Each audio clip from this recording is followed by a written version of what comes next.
E aí o Clovis faz uma pergunta interessante também, que é então, ele diz o seguinte: então a narrativa do Gênesis é um plágio do mito de Gilgamesh? Aí a questão uma questão importante é a questão do plágio, da ideia de plágio. As culturas onde esses textos foram escritos, elas não tinham essa ideia de plágio. Você ouve uma história diferente e incorpora aquilo à sua própria cultura, de que isso seja um roubo, seja uma apropriação cultural no sentido negativo que as pessoas usam hoje, né? Uma apropriação indevida de outra cultura. Não tem essa preocupação e esse conceito na antiguidade.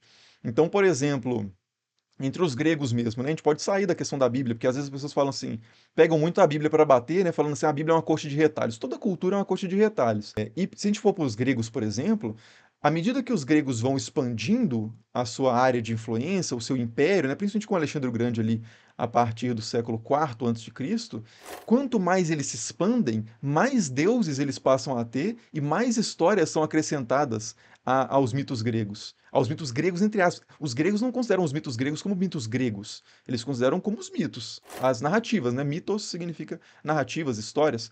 Então eles vão incorporando isso e muitas vezes dando um sentido diferente para isso a partir da sua própria cultura. O Plutarco, por exemplo, é um autor que, a partir da cultura egípcia, ele pega o mito de Ísis e Osíris, que é muito característico para nós hoje da mitologia egípcia, e chama o Set, que é o irmão de Osíris que o mata, né?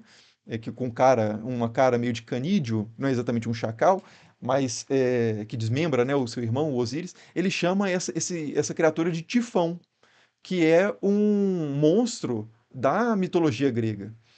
Então, essas sínteses, essas apropriações, como se diz, né? Esse sincretismo, ele é comum a todas as culturas antigas e não há nenhuma vergonha disso. Tipo assim, um egípcio aparece e fala assim: ah, opa, peraí, essa história é minha. Essa história não pertence à sua cultura. Não tem isso. É uma história que pertence à realidade para essas pessoas. Então não tem essa de divisões culturais, né, de caixinhas.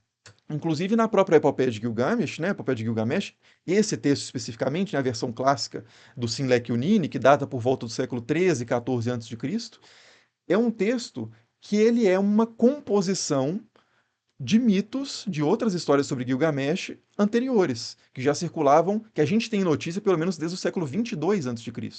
Então, 1000 anos antes desse texto ser escrito, já circulavam histórias de Gilgamesh, ele pegou várias dessas e organizou isso numa narrativa linear, numa narrativa com coerência interna, fez as próprias adaptações dele, e os autores escreviam dessa forma. E, inclusive, para a autoridade do texto, para dar mais importância para o texto, era até mais interessante que o texto não fosse original do que ele fosse original. Já disse isso aqui em várias lives, né?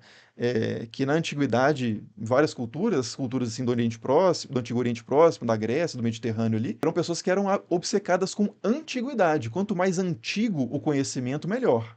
Então, se você chega falando assim, eu escrevi uma história nova e essa história é minha e ela leva o meu nome, não copiem, ninguém vai querer ler sua história. As pessoas querem saber a história que é contada desde os primórdios da humanidade.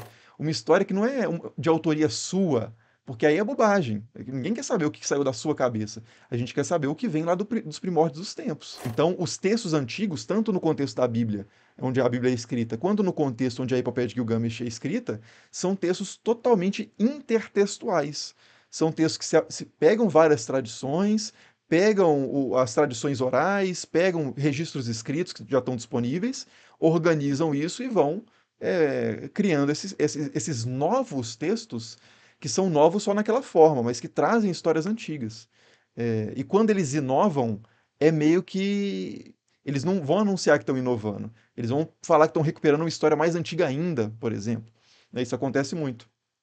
Então, atribuir textos a personalidades muito antigas. Por exemplo, o livro de Enoque, que eu já trouxe aqui no canal. É um livro que certamente não foi escrito por Enoque, é um livro relativamente até recente, recente que eu digo assim, né, 300 a.C. mais ou menos, e ele é atribuído a Enoque, que seria um dos primeiros humanos assim da história da história, né? Acho que o Enoque é da sétima geração depois de Adão. Só que o livro é atribuído a ele, assim o livro ganha muito mais autoridade. Tem vários evangelhos apócrifos, evangelhos que não entraram na Bíblia, que são atribuídos a Tomé, que são atribuídos a Pedro, Evangelho de Pedro, Apocalipse de Pedro. Por que se atribui tantos vezes a Pedro, né? Porque é uma figura com muita autoridade. Então, esse tipo de coisa era muito comum na antiguidade, né? Agora, claro, se alguém pega, por exemplo, o Evangelho segundo Pedro e descobre que aquilo não foi escrito por Pedro, o texto não vai ser respeitado. É importante que a autoria seja considerada, né? Se há uma autoria, porque no caso da Epopeia de Gilgamesh, por exemplo, esse texto é atribuído ao Sinlek Unini, que é um escriba barra exorcista, mas ele não tem nenhuma pretensão de que ele seja assim, o autor dessa história.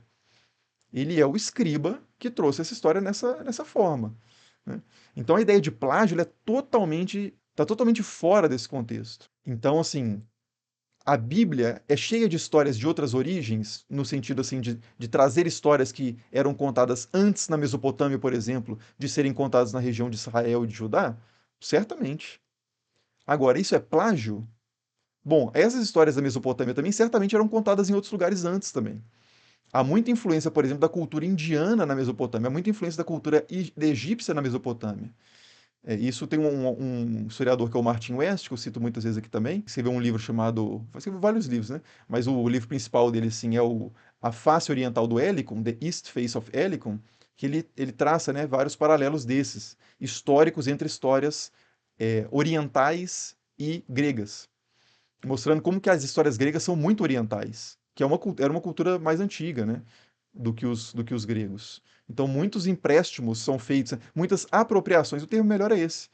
É apropriação, é você tornar aquilo que não era seu, seu. É você tornar algo que era alheio, você torna isso próprio. Agora, isso faz parte da minha história. Mas não é considerado um roubo, não é considerado plágio. Se alguém descobre que essa história já circulava antes em outro lugar, melhor ainda, né? Isso só comprova a história que você está contando, corrobora a história. Ah, os caras também falam de fulano de tal, tá vendo como fulano de tal realmente foi importante? Nem a questão se existiu ou não existiu, que isso não era muito questionado. Mas tá vendo como é que fulano de tal é importante? Ele é conhecido até naquela região distante. Isso reforça a autoridade do texto.